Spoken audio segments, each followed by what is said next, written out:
My husband's favorite female streamer found me and said she liked my husband, asking me to pity her. I did feel sorry for her, so I quickly split the assets with my husband and got a divorce, playing a part in them getting married.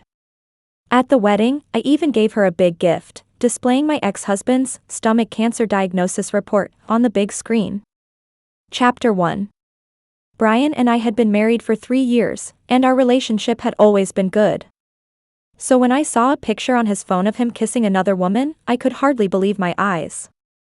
I asked a friend to confirm that the image wasn't photoshopped, and my heart sank.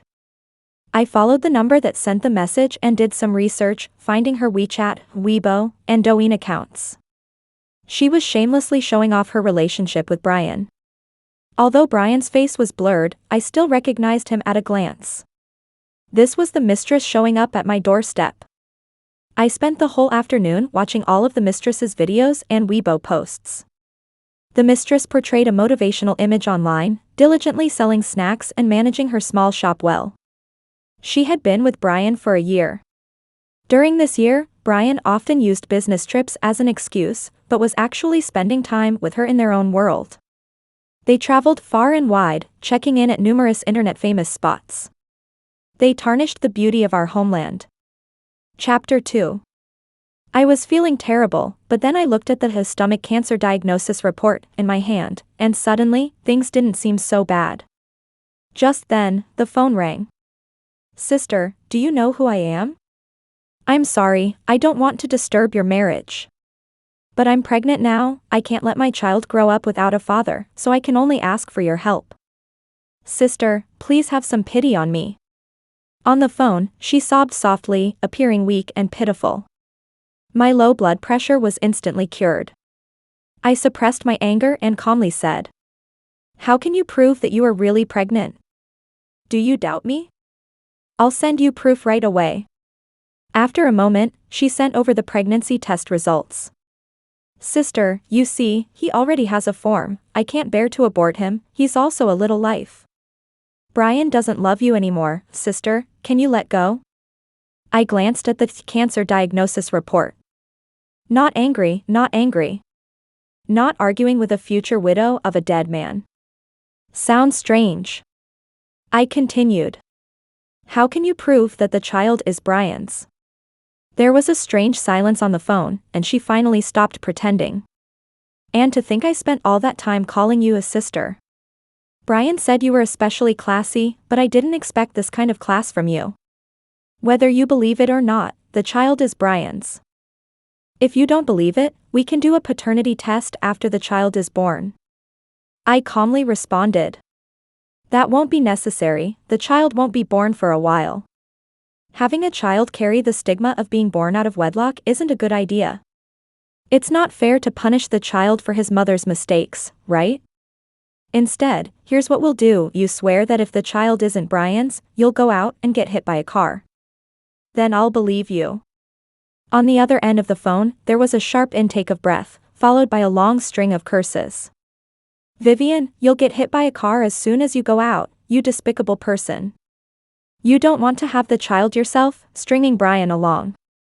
You won't even allow another woman to have Brian's child. I hope you never have a child for 10 lifetimes." I held the phone away from me and casually started recording.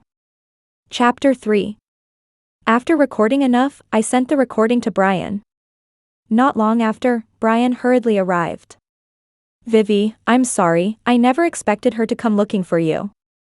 I will handle this matter, give me some time." I was under a lot of pressure during that time, I lost my mind for a moment. "I told her not to disturb you," he explained incessantly, clearly having rehearsed these words countless times in his mind, delivering them smoothly. But the more I listened, the more shocked I became. How long did he plan on playing both sides if that woman named Sandra hadn't been so persistent? And can you just cheat when you're under pressure? When I'm under pressure, I just get pimples on my face. I couldn't listen any longer. I cut him off abruptly. "She's pregnant." Brian's mouth fell open, and he fell silent. I coldly chuckled inside, forcing out 2 tears. "Brian, let's part ways amicably. Let's get a divorce." Chapter 4. I quickly found a lawyer and began preparing divorce documents under the lawyer's guidance, booking an appointment at the Civil Affairs Bureau. I handed Brian the agreement for dividing our assets. This agreement was actually very unfavorable to him. 3 houses, I took 2, 1 car each, cash to me, and all the funds and stocks to me. In other words, besides 1 house and 1 car, he had nothing. I actually wanted to leave him with nothing, but I knew it would cause a lot of trouble, so I had to compromise. His lips quivered, fingers trembled, and his eyes were red.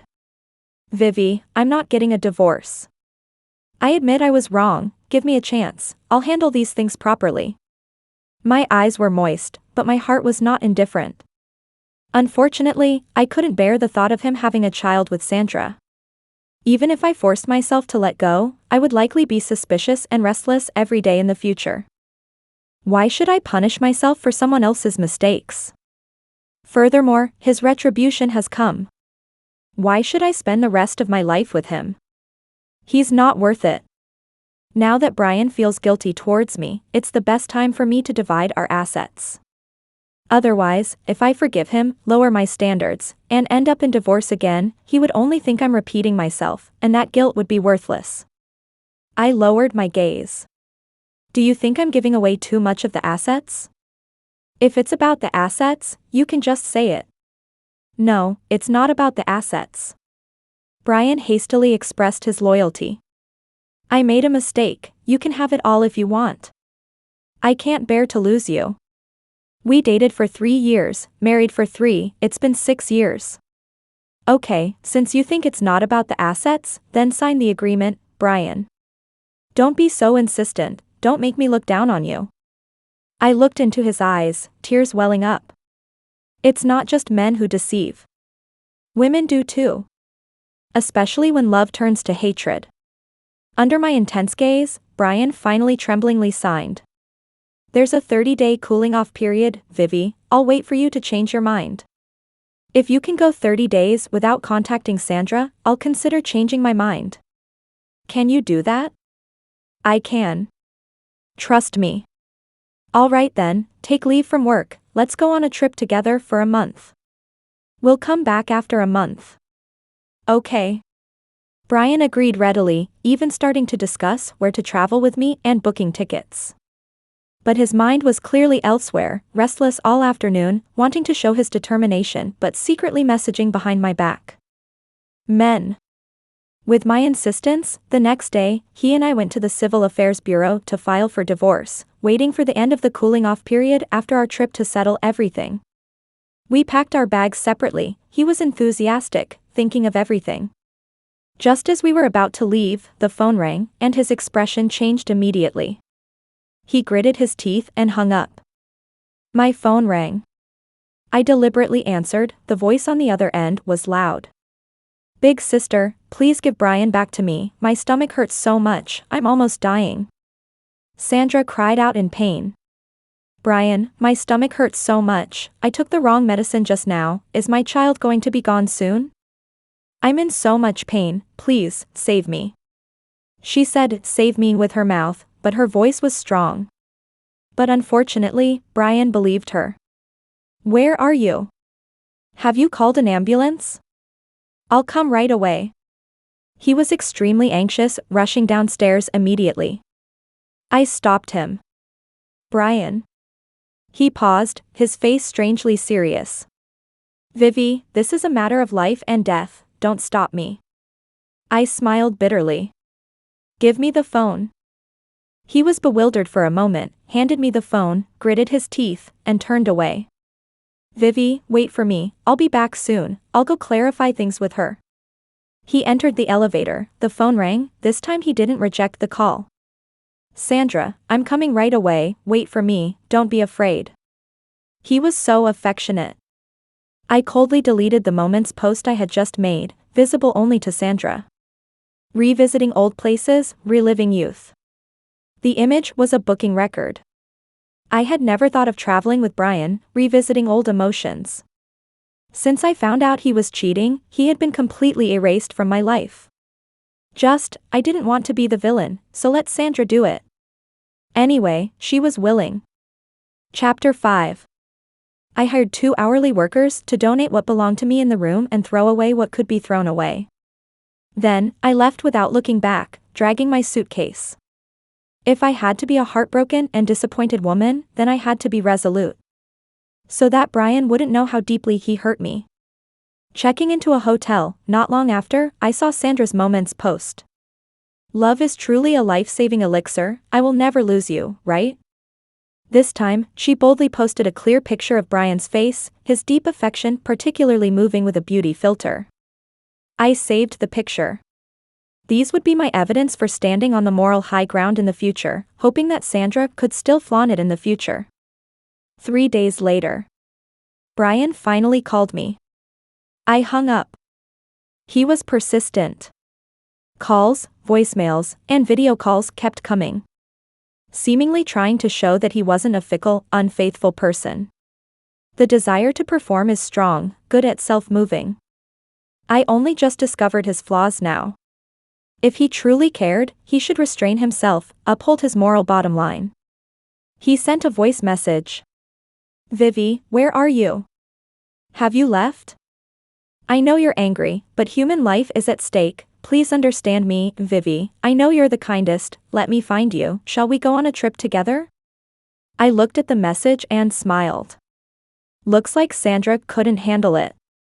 She only held on to Brian for 3 days?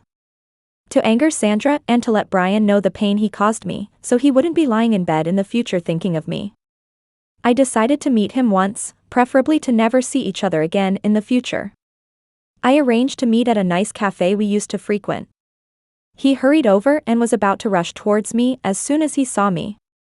I picked up a cup of coffee and made a pouring gesture. He immediately stopped, his expression changing. Vivi. Don't call me Vivi, call me Vivian. What did you promise me 3 days ago? Vivi, I've already explained, it was a matter of life, I thought you could understand. I understand. No, I don't understand. I even wanted to crack open his skull and pour out what's inside. Is she okay, right? Brian fell silent. The more I looked at his expression, the more shocked I felt. He wasn't blind, he must have realized that Sandra was deliberate. He just enjoyed being loved by a woman to the point of life and death, even enjoyed the process of 2 women fighting over him, giving him a special sense of achievement. I've known him for so long, and I didn't even know he had this futile rubbish in his head. It seems I need to reflect on myself as well. In the beginning, you confessed to me here, and now we're breaking up here, it's a complete cycle. I took off the ring on my finger and handed it to him. His eyes turned red, suddenly becoming emotional. Vivi, everyone makes mistakes sometimes, why do you hold on so tightly to my little fault? I've already talked to her, I won't disturb you again. Then what is this? I enlarged Sandra's Moments photo for him to see. His face turned pale. Your persuasion is ineffective, right? Do you know what makes me most sad? It's that with just one phone call from her, you chose her over me. When you ran to her, did you ever think about whether my heart, being abandoned, would ache? Did you ever think that you were erasing my trust in you bit by bit? Can you guarantee that such a thing won't happen again in the future? Today her stomach hurts, tomorrow her head hurts, the day after tomorrow she has something else, who will you choose? I watched him quietly, not allowing him to deceive in the slightest. His face turned pale. I will choose you. Then try it.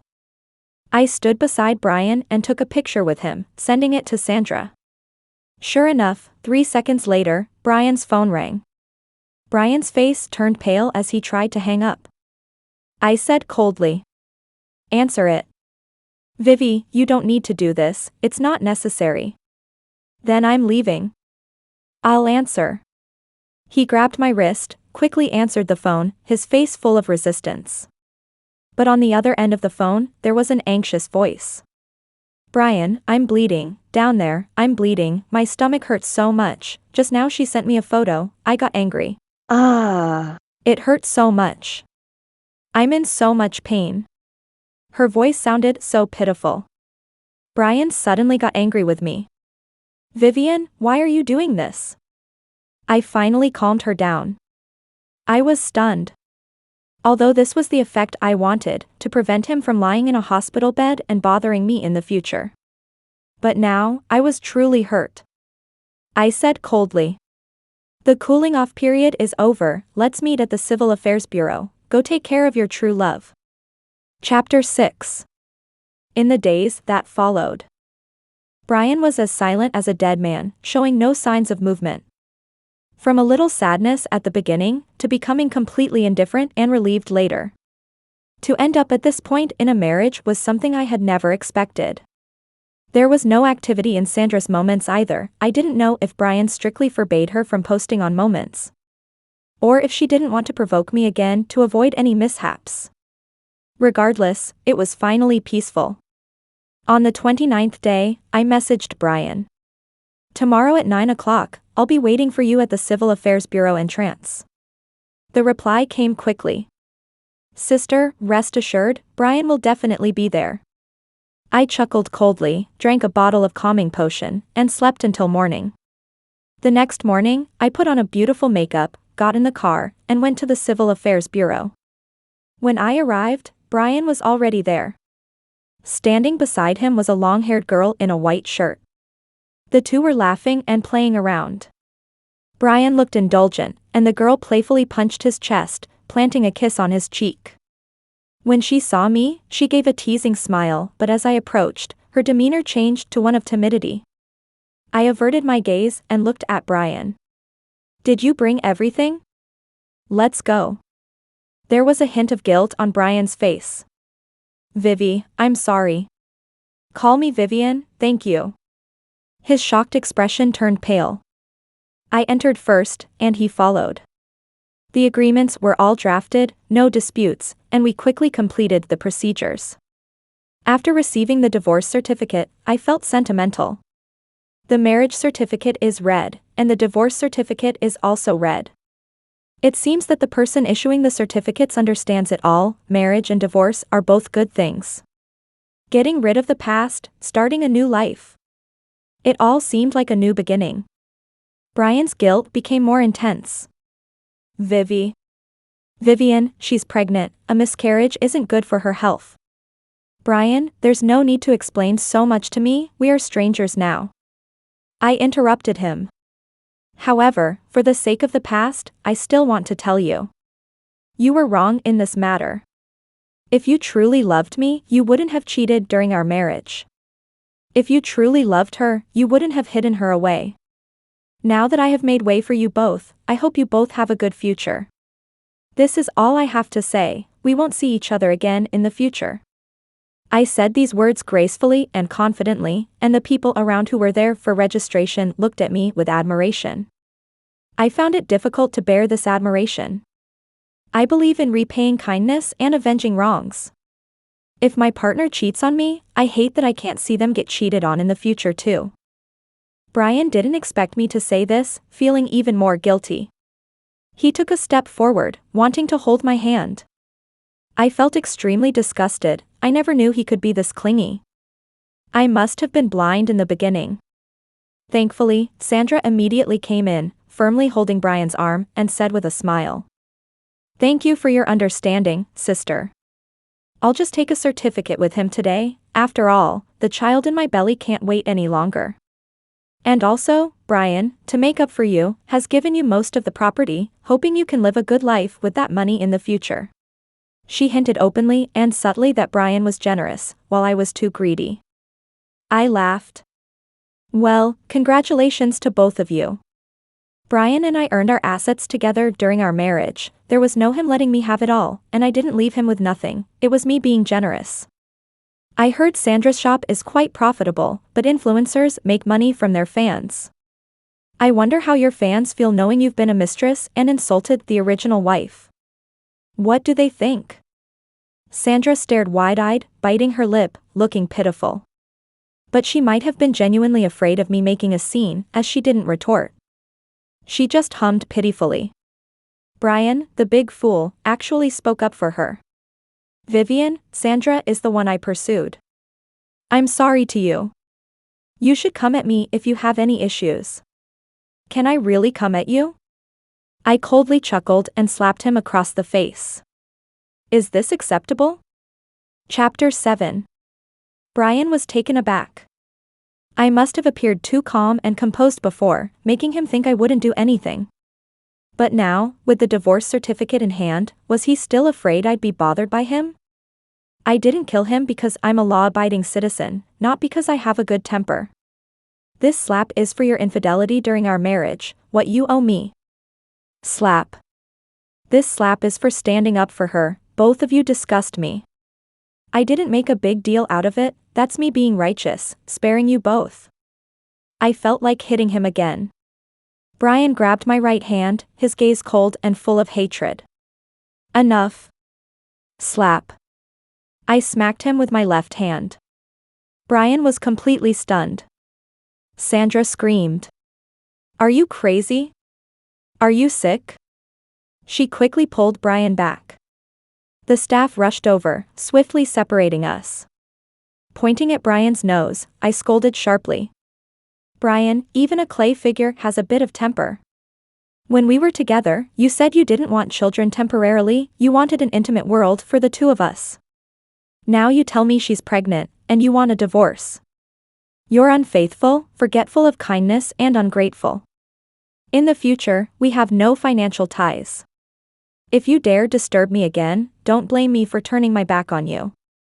These 3 slaps wiped away any traces of sentiment between us. Brian's face turned cold, losing all dignity in front of everyone. I originally wanted to give you some face and wait a while before registering and having a wedding with Sandra. But you've gone too far. Sandra, let's go register. Sandra touched Brian's face tenderly, sneering. You should be grateful Brian is a good man, doesn't hit women, or you'd be done for today. I laughed as well. I don't play fair, I hit women. Want to try me? I'll help you with an abortion? Sandra paled in fear. Brian glared at me harshly. You're not even worth one of Sandra's fingers. Now that I think about it, divorcing you was the right thing to do. He dragged Sandra away to the marriage registration office without looking back.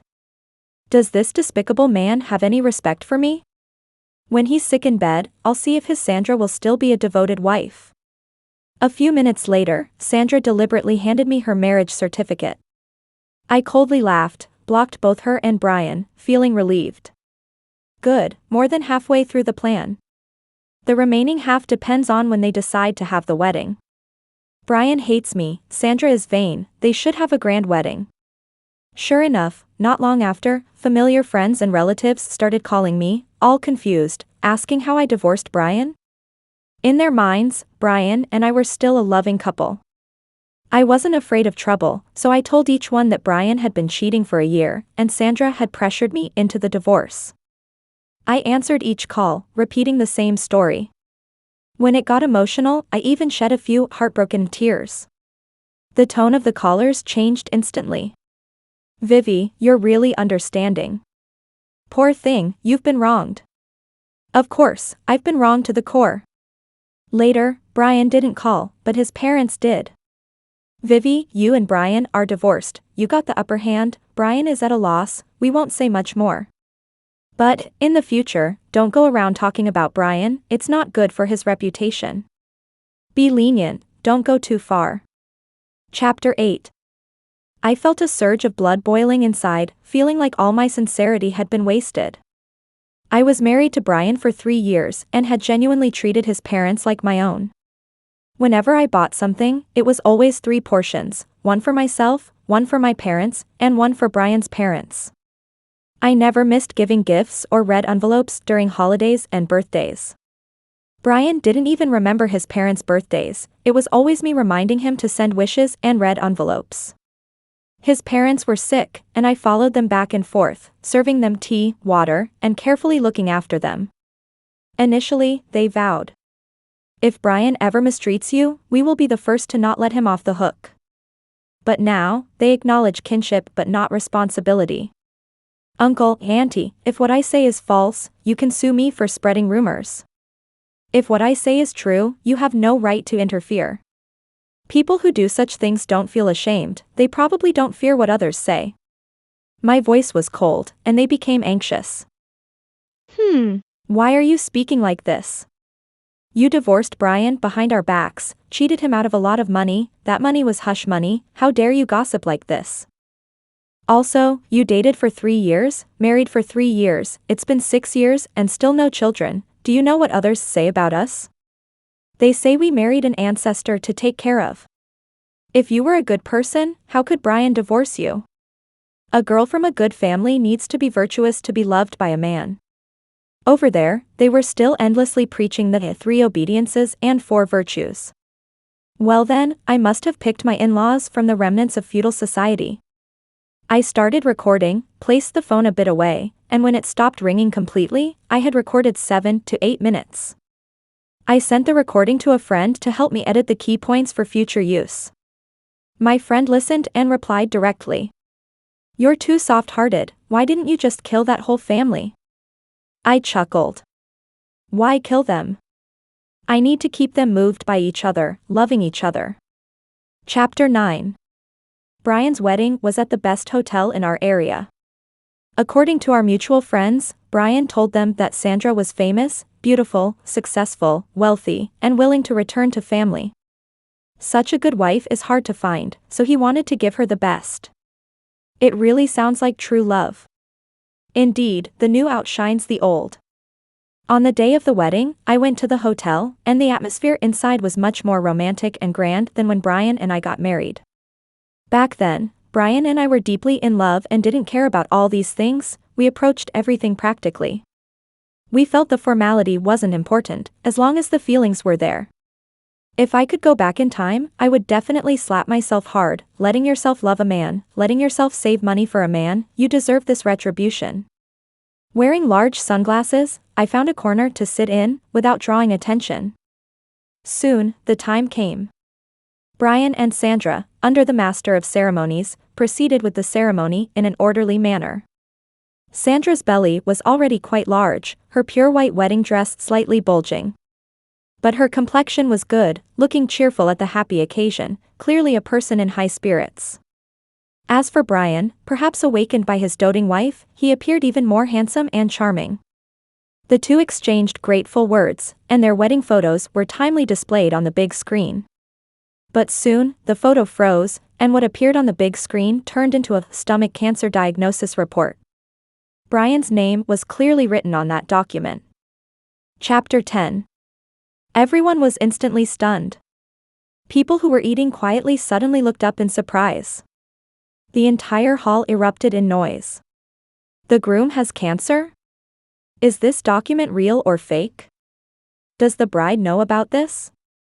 If she doesn't, then this is a scam marriage. Following everyone's gaze, Sandra saw the cancer diagnosis report on the big screen. Her expression changed abruptly, and her face darkened. Brian was still speaking passionately with his back to the screen, but soon he also realized, turned around to see the diagnosis report, and his face displayed a variety of expressions. Cancer? He panicked. It's fake, this must be fake, someone is spreading rumors. Quickly take this down. The scene immediately fell into chaos. Someone hurried backstage to check the situation. Brian's parents were at a loss, unable to believe what was happening. While Sandra's parents stood protectively by their daughter, their brows furrowed, completely forgetting their earlier praises of this good son-in-law. The scene was in complete disarray. I stood up, took advantage of the chaos, and slipped out. Later, I heard from friends at the scene that although the wedding continued reluctantly, the bride and groom were clearly not in the right state of mind. They forced smiles, but there was a noticeable sense of suspicion between them. After the wedding, Brian and Sandra didn't even get to the bridal chamber, they went straight to the hospital together. The final outcome, needless to say. Brian really did have stomach cancer. He was immediately admitted to the hospital, while Sandra went back to her own place. They never spent a single day in their marital home, which turned into a cold palace. That night, I was having hot pot with a friend when a call came in from an unknown number. As soon as the person on the other end spoke, I recognized Brian's voice. He angrily questioned. Were you causing trouble at my wedding? I chuckled. Who are you? There was a moment of silence on the other end before through gritted teeth, he said. I am Brian. I hung up the call, but he persistently kept calling. I ended up blocking his number and continued enjoying my hot pot. But in the end, something just didn't sit right. Actually, the day I received the stomach cancer diagnosis notice, I felt really upset. For the entire morning, I was mostly searching for information related to stomach cancer, hoping to find an explanation that Brian would accept, to give him hope. I even estimated the cost of treatment, thinking of selling the house now to prepare for the treatment. But later on, it was me who lost hope. His affair completely ended my pity. Am I worrying about a cheating man? This is crazy. Now that he knows this news, I wonder what he's thinking, if he feels like it's retribution. But just as the calls had quieted down for a while, another call came, this time from Sandra. Her voice was dripping with venom, filled with deep hatred. Vivian, you despicable person, you deliberately schemed against me, deliberately manipulated Brian. Forced him to marry me early to get back at you, you're so vicious. I played along. I put on a pretentious tone and cleared my throat. Congratulations on your wedding. I couldn't understand a word you said. But, in life, you should learn to be grateful. There aren't many like me who graciously step aside, allowing the third party to take over. You still owe me a thank you. Sandra was furious. You just wait, scheming against me like this, we're not done, you will face consequences. I interrupted her. You worked so hard to become Brian's wife, right? How does it feel now that you have the title, to throw away the matchmaker? Seems a bit unfair, doesn't it? And also, the one who was complaining of a stomach ache and demanded Brian's company in the first place was you. Now that your stomach doesn't ache anymore, and you don't need Brian as a pain reliever, you want to dump him. Does the world revolve around you? I hung up the call and casually blocked Sandra's number. But I never expected Brian's parents would find out where I worked. They were waiting downstairs early in the morning, and as soon as they saw me, they came rushing out. Vivian. Did you already know that Brian was sick and deliberately divorced him, deceived him for his house, car? You're so young, how could you be so cruel? Now give us back the house, or else, don't blame us for making things difficult for you. Chapter 11. Their commotion attracted a lot of attention, and quite a few people had gathered around. Among them were my colleagues. A few of them immediately separated me from them to prevent any conflicts. Some advised them not to cause a scene so early in the morning, but they were excitedly telling people about the unethical things I supposedly did. My colleagues whispered comforting words to me and urged me to go upstairs to the office. I shook my head. They would come causing a scene sooner or later. I needed to make sure they never dared to come back, only by making them fear. I started fiddling with my phone and connected to the Bluetooth speaker I always carried with me. I intentionally bought one with a very loud volume, so even if there was an argument, I wouldn't be drowned out. Soon, the sound coming from the speaker stunned everyone. Vivi, Brian just slipped up. Men are bound to make mistakes, why can't you accept that? In ancient times, men had multiple wives and concubines, who's making a fuss like you? The house was your hush money, don't speak ill of Brian anymore, it's not good for your image. That Sandra girl is quite nice, willing to have children with Brian even before marriage, look at yourself. No in-laws want a hen that doesn't lay eggs. Don't cling to Brian anymore, don't interfere with their relationship. Brian's parents were red-faced, a mix of anger and resentment. I smiled. So they knew what shame felt like. So they realized how harsh those words sounded. But back then, they were probably quite pleased, thinking their son had it all, marrying someone better, so they conveniently ignored my kindness towards them, acknowledging me only when it suited them. Now that they found Sandra unreliable and felt they lost out on the house, they were displeased. How could they expect to take advantage of all the good things in the world? I turned off the speaker and calmly said, if you cause a scene in front of my company today, I'll go to your neighborhood entrance and blare the horn later. We all know each other well, you can bully me, but there's no reason for me to be sentimental towards you. I'm divorced from Brian, have no ties to him, if you want to find someone, go find Sandra. You just had a wedding, how did you forget you got a new daughter-in-law? Isn't she the good daughter-in-law you wanted? Brian's parents were agitated. Having lived here their whole lives, they were very concerned about their reputation and dreaded losing face. Vivian, if you dare to cause trouble in our neighborhood, we'll call the police. Laughter erupted around us. So shameless. When causing a scene at someone else's company, you're righteous, not worried about ruining someone's job. When someone uses the same tactics to retaliate against you, you can't handle it? Brian's parents left in embarrassment, their eyes showing fear. My colleagues advised me to let it go, not to stoop to their level. But I thought to myself, when the wolf comes, if you don't knock it down at once, the wolf will come back again. It must feel the pain to learn to fear. So, I hired a few people. At their community's east, west, south, and north gates, I played back the words they had said through the loudspeaker. I heard that Brian's parents were busy at the east gate, then the west gate started ringing. By the time they reached the west gate, the south gate was ringing. They hid inside their home and called the police. When the police arrived, I showed them the video my colleagues had recorded of them causing a scene in front of my office. The police couldn't help but laugh. It's like the pot calling the kettle black. In the end, they had to criticize and educate each other and let it go. Coming out of the police station, I looked at them calmly and said, I am now wealthy and idle. If you want to pick a fight with me, I'll quit my job and accompany you to the end. However, I wonder if you will have time to take care of Brian by then. If you have a clearer mind, you should know that what needs to be done now is to treat Brian and stabilize Sandra. Your good daughter-in-law may not necessarily want to have children with Brian now. Chapter 12. The two of them changed their expressions and, plop, knelt on the ground. Vivi, have mercy on us. If you don't return the house to us, Brian has no money for treatment, and Sandra is not willing to have children. Sandra said she would only agree to have children if we can prove we can afford to raise them by getting the house back. Can you at least give us one house? I can sell it to pay for Brian's treatment and have some money left to raise the child.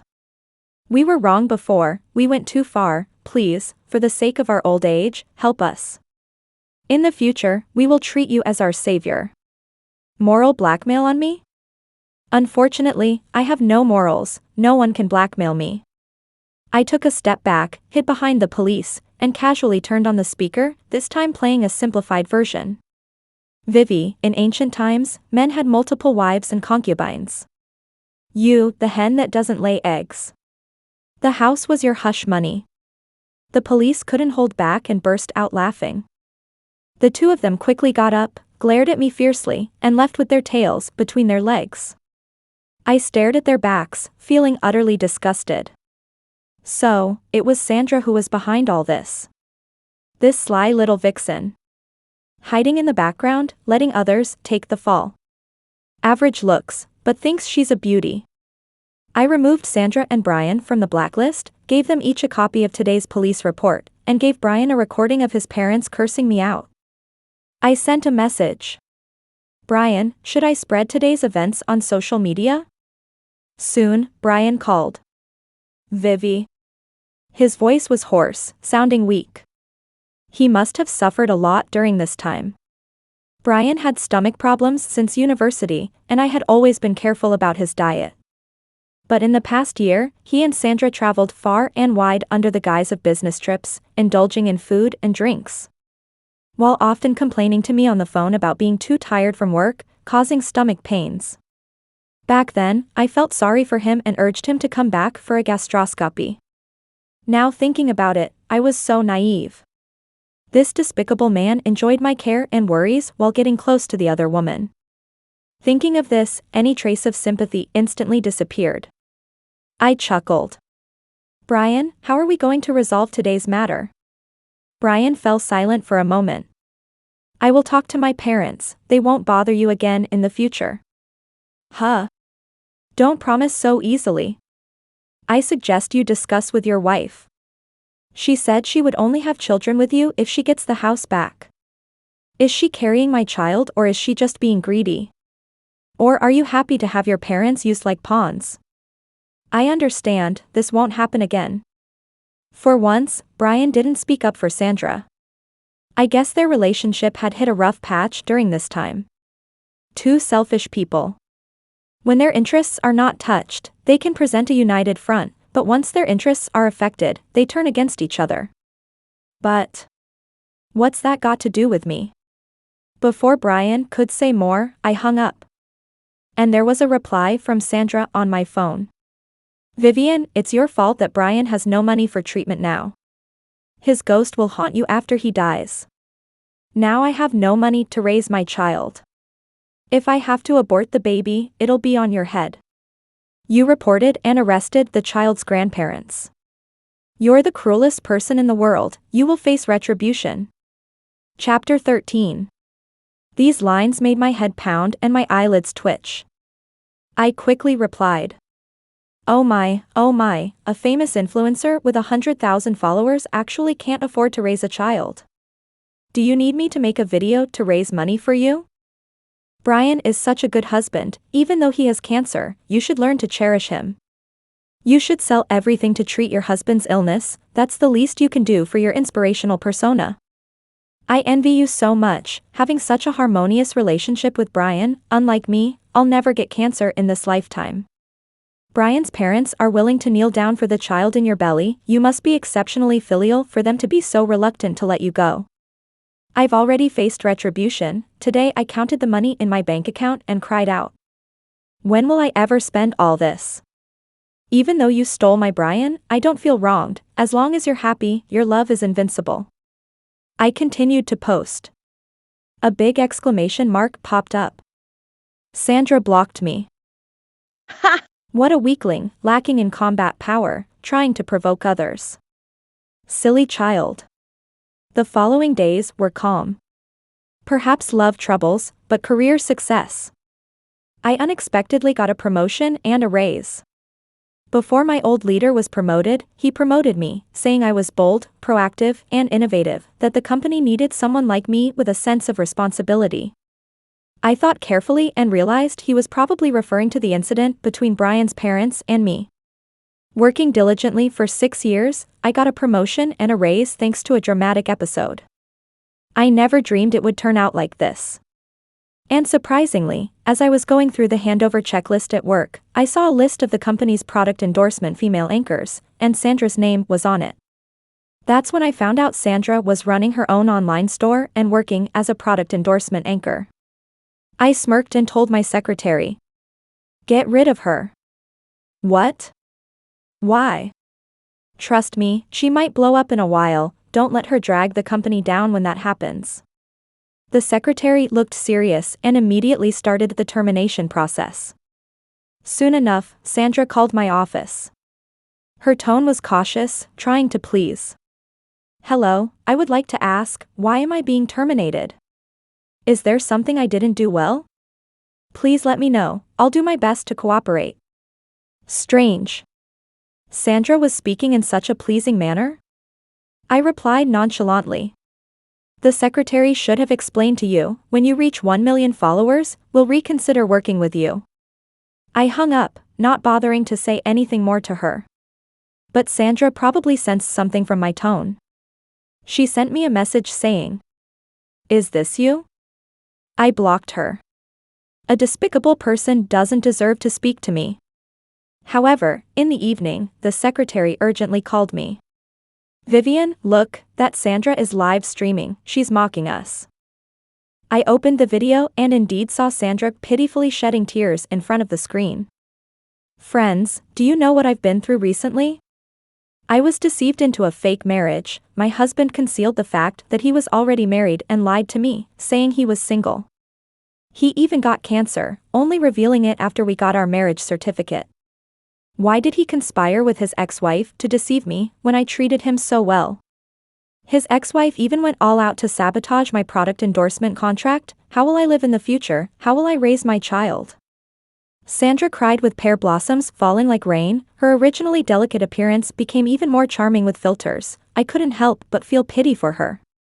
She carefully wiped away her tears, without smudging her makeup at all. Many people in the barrage sympathized with her.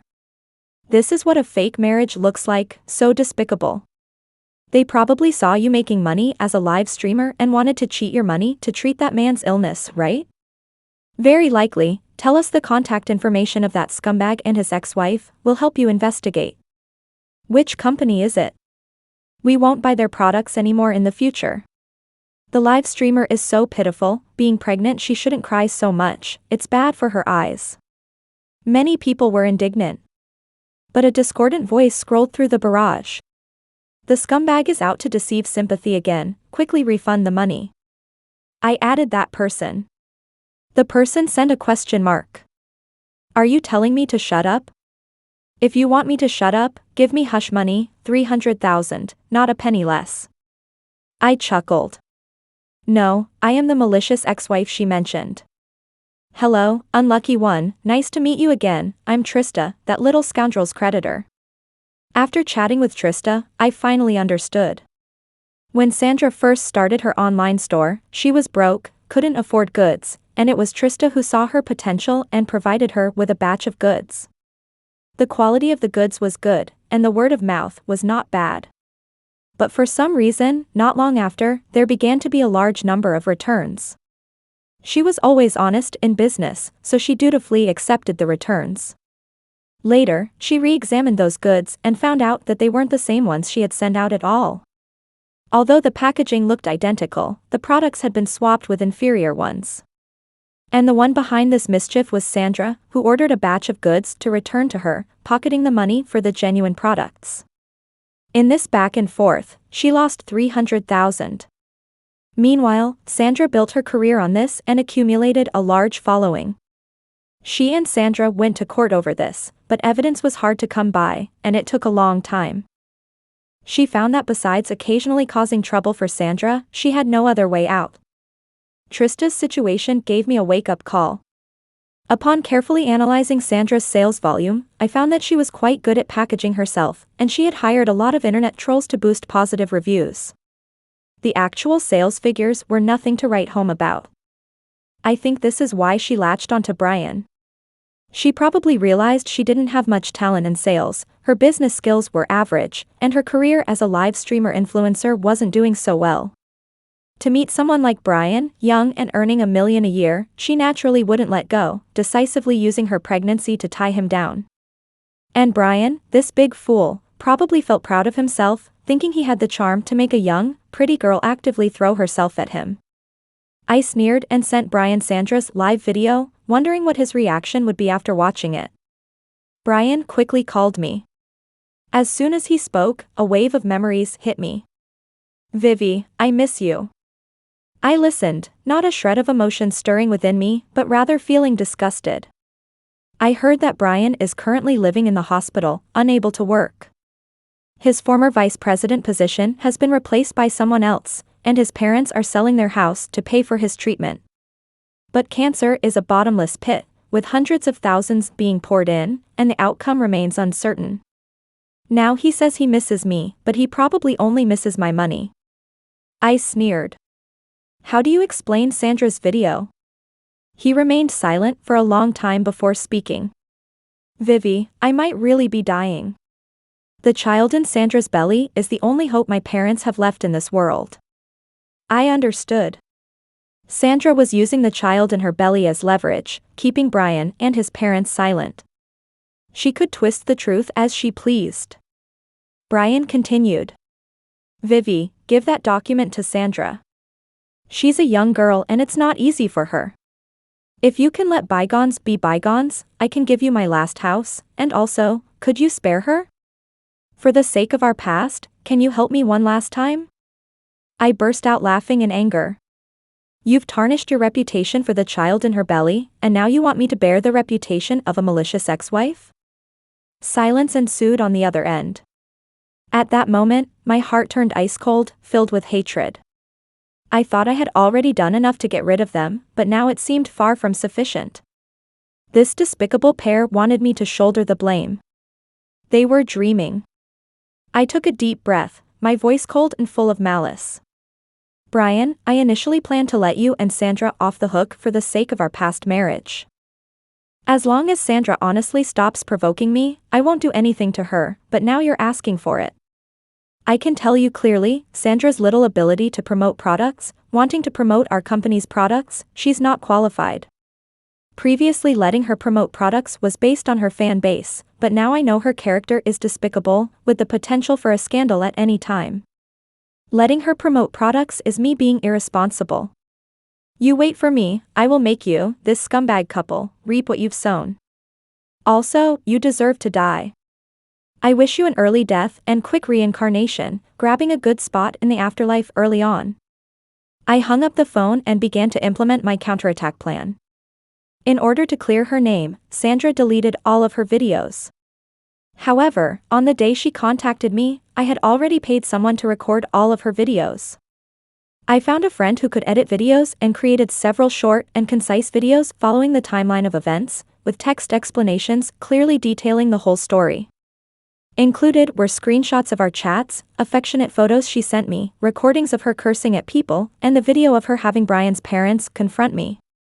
3 days had passed since this incident was resolved. During these 3 days, the news of a malicious couple deceives marriage fraud female anchor to treat cancer-stricken husband spread everywhere. Someone interviewed Brian's parents. Brian's parents admitted to all the accusations, not defending me a single bit. They just kept repeating. The child is innocent, hoping Sandra doesn't play around with her body. My phone was flooded with malicious messages, so I had to turn it off and get a new number. People even called the company, hoping they would fire me. Sandra also had people call the company, sounding smug and pleased. We, Sandra, are still willing to promote your company's products, but we will have to raise our price now. During the promotion process, we will explain everything clearly, cleaning up your company's image. However, we won't be able to work with Vivian's side in the future, we hope your company can understand. The company replied, saying they would consider it. This consideration was obviously about considering whether to fire me. But after all, I had been with the company for 6 years. Everyone saw what happened to me, and they all knew the reasons. If the company compromised, it could be understood, but it would undoubtedly lose people's trust. Fortunately, my old boss was promoted to vice president of the company. I immediately went to see him, laying out my counterattack plan. My old boss listened with a smile. He earnestly said, "Vivi, this move is a bit ruthless, don't go soft when the time comes." I smiled bitterly. Rest assured. If I can't win, I will take all the blame and not let the company's reputation suffer. My old boss was very satisfied. Don't fall in love and mess up your mind. Since you're doing this, make it a big one. When this incident reached a certain intensity, my counterattack video arrived. The company saw this incident as a promotional opportunity, contacting several gossip bloggers to spread the video and reimbursed all my promotional expenses. Additionally, the company had a team register over 200 video accounts overnight and posted the video on all of them. This overwhelming video promotion generated more buzz than Sandra's videos. The number of followers on the video accounts skyrocketed. At the end of each video, I added the line, "Thanks to the company leadership for not easily believing rumors, giving me enough trust. I am willing to be a fan of this company for 10,000 years. What kind of company do you have? If an employee encounters difficulties, will your company trust them?" This line perhaps resonated with many people. Countless individuals, after criticizing the scumbag and despicable woman, began criticizing how their companies would kick them when they were down during tough times. This contrast immediately highlighted the company. I went from being an ordinary person to gaining fame, with many people hoping I would come out and explain things positively. After discussing with the company, we decided to do a live broadcast as well. In the first half of the live broadcast, I explained my situation without exaggeration, keeping it straightforward and sincere. Later on, I began promoting the company's products. That day, I hit my stride, feeling better as I spoke. The products in the live broadcast quickly sold out. During the back-end settlement, when they said I had achieved the best sales performance in the company's history, my heart was pounding fast, almost as if I were falling in love again. Everyone in the company was overjoyed. Not only were they happy about the record-breaking sales, but also delighted that I had completely cleared my name. The company's video editor didn't rest either, swiftly editing the product promotion videos I did, continuing the buzz and gaining more fans. Some troublemakers even compared my product promotion videos with Sandra's. Many questioned if Brian was out of his mind for choosing such a depreciating woman. Although it's not great to kick someone when they're down, my vanity couldn't help but swell a bit.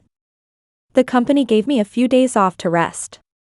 But I wanted to capitalize on the momentum, so I decided to do another live broadcast with another girl from the company. Planning to solidify my fan base while the hype was still there.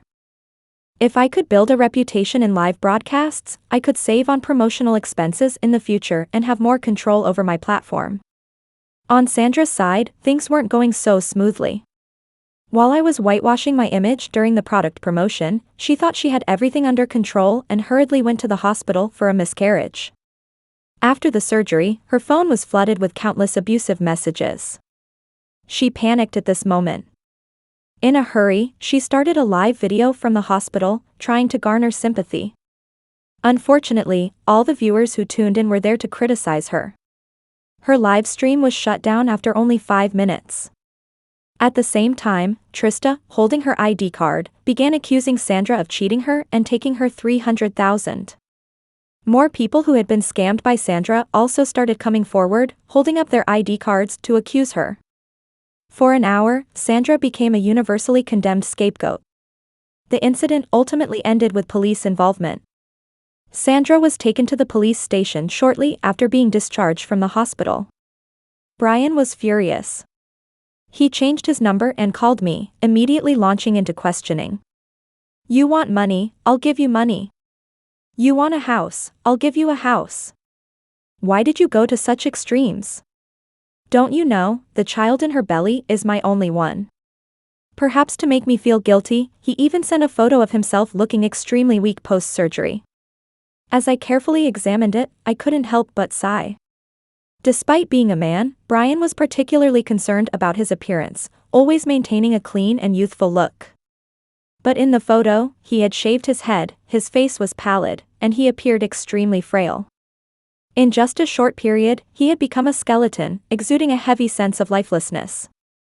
Although the cure rate for stomach cancer is quite high, it's often detected in later stages. Even with surgery, the 5-year survival rate can drop as low as 20%. Whether he would be one of the lucky ones, no one knew. However, if he thought sending a pitiful photo would make me feel guilty, he was mistaken. How could I soften my heart towards an enemy? I calmly replied. Brian, when Sandra was busy tarnishing my image, you should have known this day was coming. You don't understand at all. Sandra never intended to keep your child. She was afraid of your family's reaction if she had an abortion, so she stirred up trouble, trying to take the moral high ground. Once she had that moral advantage, she would not hesitate to get rid of the child. And you, still indulging her, thinking you could negotiate with a fox, you are so naive. The main culprit in this whole situation is you. You never understood women, yet you tried to have your cake and eat it too. You deserved this retribution. Brian remained silent for a long time before hanging up. Since then, he never called again. Sandra, on the other hand, lost all the money she had earned in the previous few years to her creditors and ended up in jail for fraud. She filed for divorce while in prison. Brian and his parents loathed her, refusing to divorce and demanding that she return all the money she had swindled from Brian. Between them, it was a dog-eat-dog fight, none of which had anything to do with me anymore. 2 years later, Brian couldn't overcome the cancer spreading throughout his body and passed away. A friend shared his grave location with me. I went and laid a bouquet of flowers, looking at Brian's photo on the grave, feeling a wave of emotions. He used a photo from his university days. Back then, he was a good young man, and I was a good young woman. We met on campus, holding the purest feelings for each other, filled with the best hopes. It is said that every 7 years, all the cells in a person's body will be replaced, making the person completely different from who they were 7 years ago. We haven't reached 7 years yet, but in 6 years, we have completely changed. I think it's probably because of not being devout enough in marriage. But no matter what, debts are paid when people die, and everything is in the past. On the other hand, Sandra, after coming out of prison, thought the internet had no memory and wanted to re-enter the world of being a female anchor. Unfortunately, as soon as she started broadcasting, people started cursing her and posting negative comments. In the end, she had to find another way to survive and disappeared into the vast sea of people. As for me, I honestly did my job, got promoted, and gained some fame. Many people say they like my style of promoting products. Even if they don't buy anything, they are willing to listen to me chat. Through this incident, I gradually understand. In the internet era, it's easy to become famous, but it's also easy to get into trouble. The most important thing is not to try to use anyone, but to always maintain a sincere heart, never forget your original intentions, and never lose sincerity. Only by doing so can you truly walk a long way.